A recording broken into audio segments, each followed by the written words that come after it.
Subscribe કરો એ high news India channel ને પછી યુટ્યુબ એપ પર બેલ આઇકોન નું બટન દબાવો અને નિહાળો એ હાઈ ન્યૂઝ ઇન્ડિયા ચેનલ।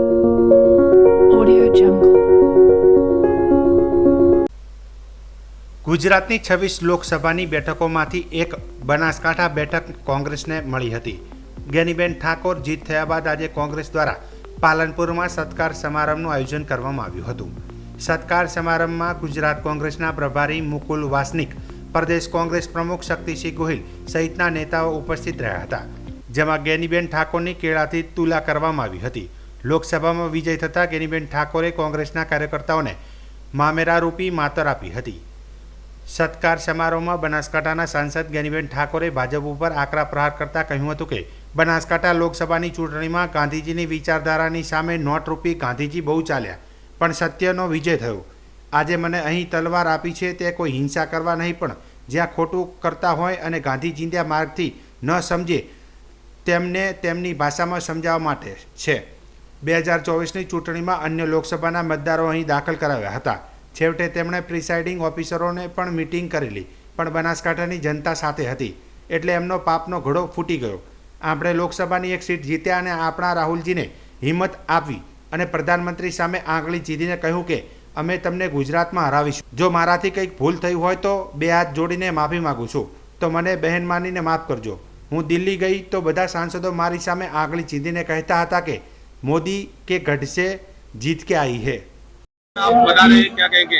देखिए, ज्ञानीबेन ठाकुर की जीत बनासकांठा से हम ये समझते हैं कि बहुत महत्वपूर्ण है, एक ऐतिहासिक जीत है। 2014 के चुनाव में, 2019 के चुनाव में कांग्रेस पार्टी को कोई कामयाबी गुजरात में नहीं मिली थी। इस बार एक ही सीट पर कामयाबी मिली, लेकिन इससे ये साबित होता है कि गुजरात में अगर हम पूरी मुस्तैदी के साथ अगर तैयारी रखते हैं तो आने वाले दिनों में बड़ी तादाद में यहाँ पर परिवर्तन हो सकता है। अमित नायक ने ट्वीट किया है कि वो प्रॉब्लम में कांग्रेस के किसी भी नेता ने उनको सपोर्ट नहीं किया। अब आपको भी वो उन्होंने ट्वीट किया है, मुकुल वासनिक ने भी सपोर्ट नहीं किया, क्या कहेंगे? देखिए, कांग्रेस के तमाम कार्यकर्ता जहाँ जहाँ पर भी अगर किसी तरह से राजनीतिक अगर परेशानियों से अगर गुजर रहे हैं तो पार्टी उनके साथ पूरी तरह से खड़ी रहती है और रहेगी। एक और नेताओं को भी मदद करता नहीं। कौन है? अमित नायक। कौन अमित છે? अमित नायक કોઈ સવાલ નથી। મારી સાથે પણ વાત કરી હતી। ઘણા કાર્યકર્તાઓને અમારે ત્યાં આંતરિક લોકશાહી છે, આંતરિક લોકશાહી અને અશિસ્ત વચ્ચે બહુ પાતળી ભેદરેખા હોય છે। એમણે જ્યારે એમને ત્યાં પ્રોબ્લેમ થયો ત્યારે મેં પોતે એમના જોડે વાત કરી હતી, અને કોઈ બાબત હોય તો પરિવારમાંની બાબત આપણે ગામના ચોરે જઈને નથી કરતા, પરિવારમાં વાત કરતા હોય છે। કોઈ પણ કાર્યકર હોય તો અમારા પરિવારના સભ્ય છે, વાત કરવી જોઈએ, જરૂર અમારી પણ ફરજનો એક ભાગ છે। પરંતુ કેટલાક લોકો માત્ર આગળ પાછળ સોશિયલ મીડિયામાં, એના પહેલાં દરેકે મારે પણ મારા પક્ષમાં આંતરિક લોકશાહી છે, પણ મારે પણ મારી જાત ઉપર કાબૂ રાખીને અશિસ્ત મારાથી ન થાય એ મારે જોવું જોઈએ। મને પણ મારા પરિવારમાં કંઈ કહેવું હોય તો મારા આગેવાનોને, રાહુલ ગાંધીજીએ કહ્યું કે મારા પાસે આવીને પણ લોકો ભાજપમાં આવું કરી જોવે, બીજે દિવસે એના ઉપર કેવા પગલાં ભરાય। પરંતુ કોંગ્રેસમાં અમારે ત્યાં છૂટ છે, વાત થતી હોય છે, પરંતુ અમારા સૌના ઉપર જવાબદારી છે કે આંતરિક લોકશાહીની આધાર નીચે પક્ષને નુકસાન થાય એવું જાહેર કૃત્ય મારા સહિત કોઈથી પણ ન થાય એ સૌએ જોવું જોઈએ। કાર્યક્રમમાં સત્કાર સમારંભ કરતા મારે બનાસકાંઠાની જનતાનો આભાર માનવો જોઈએ। મેં પોતે દરેક ચૂંટણી સભામાં એમ કીધું હતું કે મારું મામેરું ભરો, તો બનાસકાંઠાની જનતાએ મામેરું ભર્યું ને આપણી સંસ્કૃતિની પરંપરા પ્રમાણે એ ટાઈમે વાત પણ એવી કરી હતી કે હું જીતીશ તો તમને મામેરાની માતર ખવડાવવા માટે આવીશ। તો આજે બનાસકાંઠાની જનતા, જે કોંગ્રેસના કાર્યકરો, આગેવાનો બધા જ જે હાજર હતા, અને જે આપણે પ્રણાલિકા પ્રમાણે સારો પ્રસંગ પછી બેન એ મામેરું જમાડવા માટે આવતી હોય છે ને એના ભાગરૂપે આજે બધાને મામેરાની માત્ર ખવડાવીને મોઢું પણ મીઠું કર્યું। અને આવનાર સમયની અંદર બનાસકાંઠાની જનતાની જે કાંઈ સમસ્યાઓ છે, ગુજરાતની સમસ્યાઓ છે, એ રાજ્યસભા હોય કે લોકસભા હોય, એમાં જ્યાં પણ પાર્ટીના આદેશ પ્રમાણે જે અવાજ રજૂ કરવાનો થાય એ ગુજરાતની જનતાનો અવાજ એ સડકથી સંસદ સુધી પહોંચશે. તાલુકા પંચાયત જિલ્લા પંચાયતની ચૂંટણીમાં પણ કાર્યકર્તાઓને આપણે હાકલ કરી છે કે જીતાડે. આ બનાસકાંઠાની જનતાએ કાયમી કોંગ્રેસ પાર્ટીને આશીર્વાદ આપ્યા છે. જિલ્લા તાલુકા પંચાયતની ચૂંટણી હોય, વિધાનસભાની હોય ને આ વખતની લોકસભાની હોય, અને આવનાર સમયમાં અમારા નીચેના આગેવાનો જે ઉમેદવારો નક્કી કરશે એને કોંગ્રેસ પાર્ટી મેન્ડેટ આપશે. ફરી બનાસકાંઠા જિલ્લા પંચાયત ને તાલુકા પંચાયત કોંગ્રેસની બનશે. વડાપ્રધાન નરેન્દ્ર મોદીના જન્મદિવસ નિમિત્તે નિસ્વાર્થ સેવા સંગઠન દ્વારા અંતરિયાળ તેમજ આદિવાસી વિસ્તારના ગરીબ પરિવારના બાળકોના અભ્યાસ માટે વડાપ્રધાન નરેન્દ્રભાઈ મોદીના ફોટાવાળી 25,000 નોટબુકો બનાવવામાં આવી. એમાં વિદ્યાર્થીઓને નિઃશુલ્ક આપવામાં આવી હતી.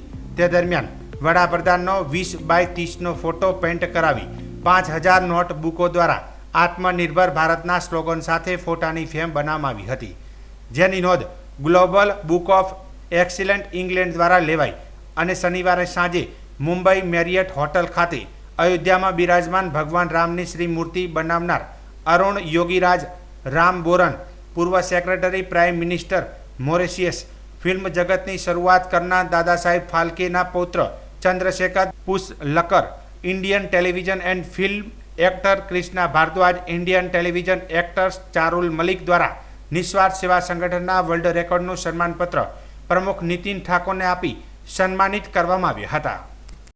ભારતના વડાપ્રધાન નરેન્દ્ર મોદી સાહેબ ના ફોટાવાળી નિસ્વાર્થ સેવા સંગઠને 25,000 નોટબુકો બનાવવામાં આવી હતી અને 20x30નો ફોટો એમના જન્મદિવસે બનાવરાઈ અને 5,000 નોટબુકો દ્વારા ફોટા ફ્રેમ બનાવવામાં આવી હતી, જેની નોંધ ઇંગ્લેન્ડમાં લેવાની અને ગ્લોબલ એક્સેલન્સ બુક દ્વારા ગઈકાલે મુંબઈ ખાતે મેરિયટ હોટલમાં અયોધ્યામાં જે રામ ભગવાનની મૂર્તિ બનાવનાર અરુણ યોગીરાજના હસ્તે નિસ્વાર્થ સેવા સંગઠનને વર્લ્ડ રેકોર્ડનું સન્માનપત્ર આપવામાં આવ્યું છે. અને આ લાગણી હું પાલનપુર, બનાસકાંઠા અને હું ગુજરાતને અર્પણ કરું છું, કારણ કે આ સેવાકીય કાર્યો અમને લોકોની પ્રેરણાથી મળ્યા છે અને જે નોંધ અમારી લેવાની છે ખૂબ જ સરાહનીય છે. એટલે તમામ સાથી મિત્રોનો હું દિલથી આભાર માનું છું. લાખણી તાલુકાના વજેગઢ ગામના મુકેશભાઈ, અલકાબેન અને નયનાબેન તેમના બાઇક ઉપર ભાભરની નર્સિંગ કોલેજમાં અલકાબેનને એડમિશન માટે આવ્યા હતા અને એડમિશનનું કામકાજ પતાવીને ઘરે પરત જઈ રહ્યા હતા. તે દરમિયાન ભાભરના ખારા નજીક 3 બાઇક સવારને ઇકો ગાડી ચાલકે 5 કિલોમીટર ભાભર સુધી ઘસેડી લાવ્યા હતા. બાઇક સવાર યુવતી અલકાબેનનું ઘટના સ્થળે મોત નીપજ્યું હતું, જ્યારે બેની સ્થિતિ ગંભીર હતી. ભાભર દિયોદર હાઈવે ઉપર 5 કિલોમીટર ખારા ગામ સહયોગ હોટલ પાસે બાઇકને ઇકો ગાડી ચાલકે સામેથી ટક્કર મારતા બાઇક ઇકો ગાડીમાં ભરાઈ ગયું હતું, જ્યારે ઇકો ગાડી ચાલકે ગાડી રોકી ન હતી અને તેણે ગાડી ભગાડતા બાઇકને 5 કિલોમીટર ભાભર સુધી ઘસેડી લાવ્યું હતું. આમ ઇકો ગાડી ભગાડતા ભાભર હાઈવે ઉપર ઇકો ગાડીને રોકાવી પડી હતી. ઇકો ગાડીએ ઘસેડેલા બાઇક ઉપર 2 યુવતીઓ અને 1 બાઇક ચાલક, ત્રણેય બાઇક સાથે ઘસડાયા હતા. આમ અકસ્માતમાં દરમિયાન એક યુવતી અલકાબેનનું ઘટના સ્થળે જ મોત નીપજ્યું હતું, જ્યારે એક યુવતી અને 1 બાઇક ચાલક બંને ભાભર હોસ્પિટલ સારવાર આપી વધુ સારવાર અર્થે આગળ રિફર કરવામાં આવ્યા હતા. ત્યાંથી બાઇક ચાલક મુકેશભાઈનું પણ મોત નીપજ્યા હોવાનું જાણવા મળ્યું છે. કમનસીબીની વાત એવી જાણવા મળે છે કે ભાભરથી બાઇક ઉપર 3 જણા લાખણી તાલુકાના વજેગઢ ઘરે પરત જવા નીકળ્યા હતા અને મૃતકનું આધાર કાર્ડ કોલેજના એડમિશન માટે ઉપયોગમાં લેવાયું હતું. તે આધાર કાર્ડ પીએમ માટે નિમિત્ત બનવા પામ્યું હતું. 2 સગા ભાઈ બહેનના મોતના સમાચાર મળતા ગામમાં શોકનું મોજું ફેલાયું હતું.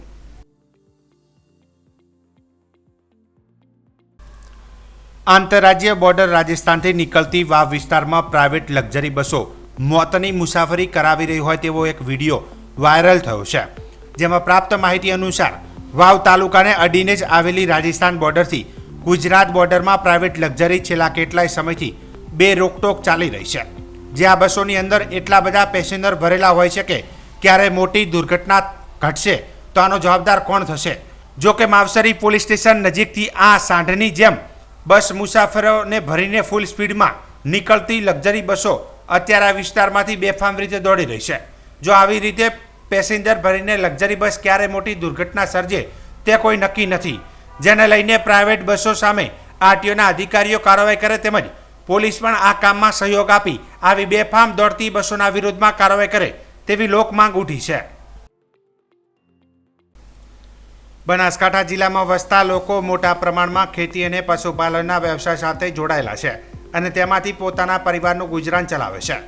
પરંતુ છેલ્લા 10 વર્ષથી બનાસકાંઠા જિલ્લાના ભાભર, સોયગામ, વાવ, રાધનપુર સહિતના પંથકના લોકો હવે ખેતી અને પશુપાલનની સાથે લીંબોળીમાંથી પણ આવક મેળવી રહ્યા છે. તેમજ લીંબોળીનો ખૂબ જ મોટો ઉદ્યોગ વિકસી રહ્યો છે. બનાસકાંઠા જિલ્લાના બાબર, સોયગામ અને વાવ તેમજ રાધનપુર સહિત અન્ય તાલુકામાંથી મહિલાઓ અને ખેડૂતો નાના વ્યવસાય સાથે સંકળાયેલા છે. આ માર્કેટયાર્ડમાં સ્થાનિક મહિલાઓ તેમજ ખેડૂતો ખેતી પશુપાલનની સાથે સાથે જોડાયેલા છે. જેમાં લીંબોળી વહેંચવા આવેલા રામભાઈએ જણાવ્યું હતું કે દર વર્ષે લીંબોળીમાંથી પણ આવક મેળવી રહ્યા છે. હાઈવેની આજુબાજુ ઉભેલા લીમડા ઉપરથી ખેતરમાં ઉભેલા લીમડા ઉપર નીચે પડતી અને વેસ્ટ જતી લીંબોળી એકઠી કરી બાબર માર્કેટયાર્ડમાં મહિલાઓ તેમજ યુવાનો સિઝનમાં લીંબોળી વેચી 15 થી 20 હજાર રૂપિયા કમાઈ લે છે. જેથી 4 મહિનાનો ખર્ચ આ લીંબોળી કરાવી અપાવે છે. આ વર્ષે લીંબોળીના સારા ભાવ હોવાથી માર્કેટયાર્ડ વેચવા આવતા લોકો પણ ખૂબ જ ખુશ છે. તેમજ અન્ય ગરીબ પરિવારના લોકોને પણ લીંબોળીમાંથી એવી સારી આવક મેળવી રહ્યા છે. તેવું નામ તમારું? રામાજી વાલજી. કયા ગામના છો? શું લઈને આવ્યા છો? અમે મોદીશ્રી ગામના છીએ અને લીંબોળી લઈને આવ્યા છીએ હાલમાં માર્કેટ યાર્ડમાં બાબર. અને ભાવ સારા મળે છે. 360 રૂપિયાના ભાવ ચાલે છે અત્યારે 20 કિલોના. અને દરેક માણસ જે લીંબોળી વણાવે છે 10 થી 15 રૂપિયા મહિને કમાય છે. અને લોકોને લીમડા પણ વાળવા ના જોઈએ અને બારી મહિને પણ સારી કમાણી આપે છે. એવો લીમડો આપણને બહુ ઉપયોગી છે અને છાયા માટે પણ ઉપયોગી છે અને ઢોરા માટે પણ સારું રહેશે, વાવાઝોડા માટે પણ સારું રહેશે. આજે કેટલી આવક? આજે 20 થી 30 કટલ લઈને આવ્યા. સિઝનમાં કેટલી આવક મેળવો તમે? સિઝનમાં 10 થી 15 હજાર રૂપિયા મહિને. એ આવકથી પરિવારનું ચાલી રહે? હા, આવક મળી રહે. કરિયાણો મહિના સુધી ચાલે. આખા 4 મહિના રોટલા મળે. બાબર માર્કેટયાર્ડના સેક્રેટરી સંજયભાઈ ચૌધરીએ જણાવ્યું હતું કે બાબર માર્કેટયાર્ડ લીંબોળીનું હબ ગણાય છે. વરસાદની સિઝન શરૂ થતાં જ આ માર્કેટયાર્ડમાં લીંબોળીની આવક શરૂ થઈ જાય છે. જેમાં બાબર સહિત આજુબાજુ સહિત વિસ્તારના ગરીબ પરિવારના લોકો લીંબોળી વીણી માર્કેટયાર્ડમાં વેચવા આવતા હોય છે. દર વર્ષે જૂન અને જુલાઈમાં બાબર માર્કેટયાર્ડમાં લીંબોળીની આવક શરૂ થાય છે. ચાલુ વર્ષે લીંબોળીની આવક શરૂ થઈ ગઈ છે. જેમાં રોજની 1000 બોરી જેટલી આવક થાય છે. તેમજ 350 થી લઈને 400 રૂપિયાના પ્રતિ 20 કિલોના ભાવ નોંધાય છે. તેમજ હજુ પણ ભાવ વધવાની શક્યતા દેખાઈ રહી છે. નાના ખેડૂત અને ગરીબ લોકો આ લીંબોળીમાંથી આવક થઈ રહી છે. આ બાબર માર્કેટયાર્ડની લીંબોળી ભારતના અનેક રાજ્યોમાં આંધ્રપ્રદેશ, કર્ણાટક સહિત સાઉથ વિસ્તારમાં બાબરની લીંબોળી જાય છે. લીંબોળીમાંથી અલગ અલગ કંપનીઓ દ્વારા ખાતર, બ્યુટી પ્રોડક્ટ બનાવવા માટે ઉપયોગ થાય છે. જેથી દિવસે ને દિવસે લીંબોળીની માંગ ખૂબ જ વધી રહી છે. ગત વર્ષની સરખામણીએ આ વર્ષે પણ લીંબોળીના ભાવ જળવાઈ રહ્યા છે. પરંતુ અત્યારે શરૂઆતમાં દરરોજની 1000 બોરીની આવક નોંધાઈ રહી છે. પરંતુ ધીમે ધીમે આવક વધશે, જેથી દરરોજની 10,000 બોરીની આવક નોંધાઈ શકે છે. જોકે બનાસકાંઠાનું ભાભર એ લીંબોળીનું હબ ગણાય છે. વાત સાચી છે તમારે.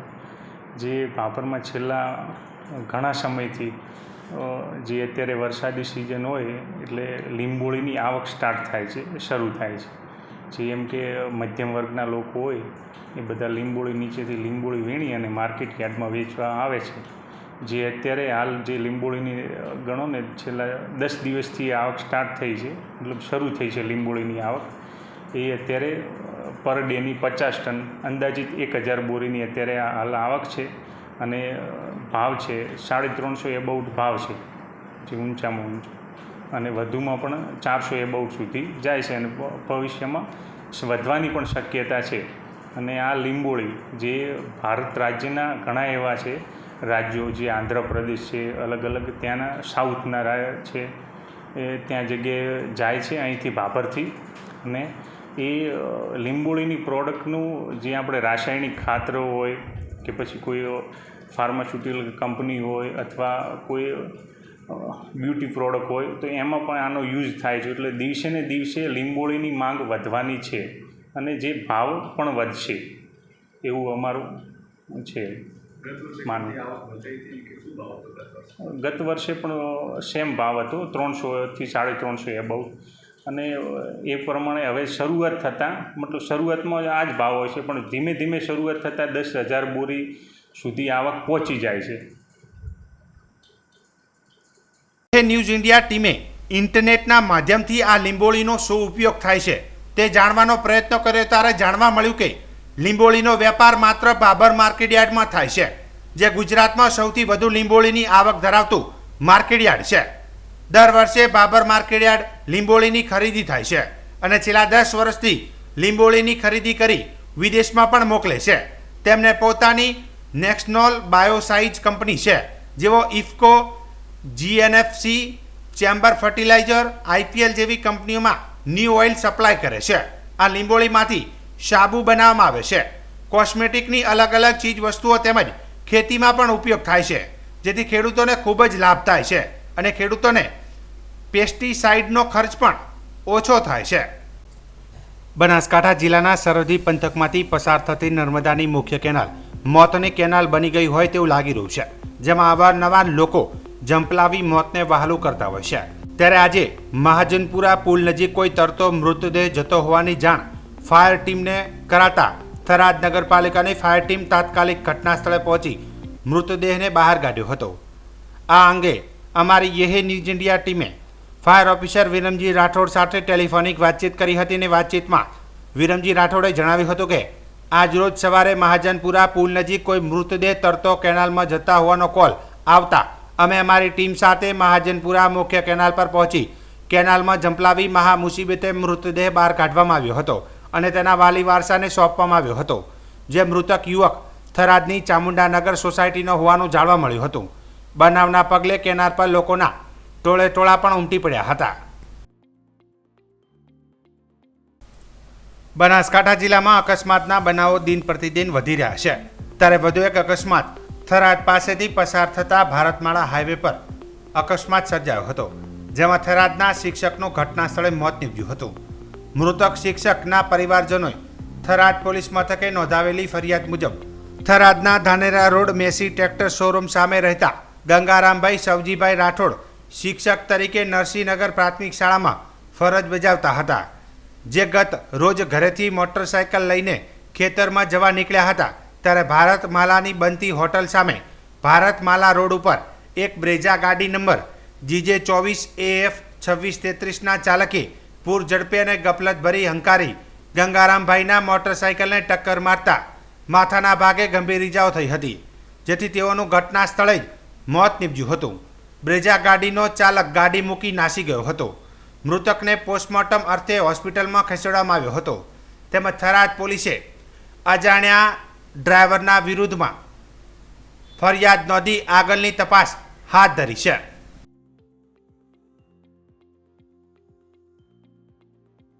सब्सक्राइब करो ये है न्यूज़ इंडिया चैनल ने પછી YouTube એપ પર બેલ આઇકોન નું બટન દબાવો અને નિહાળો ये है न्यूज़ इंडिया चैनल.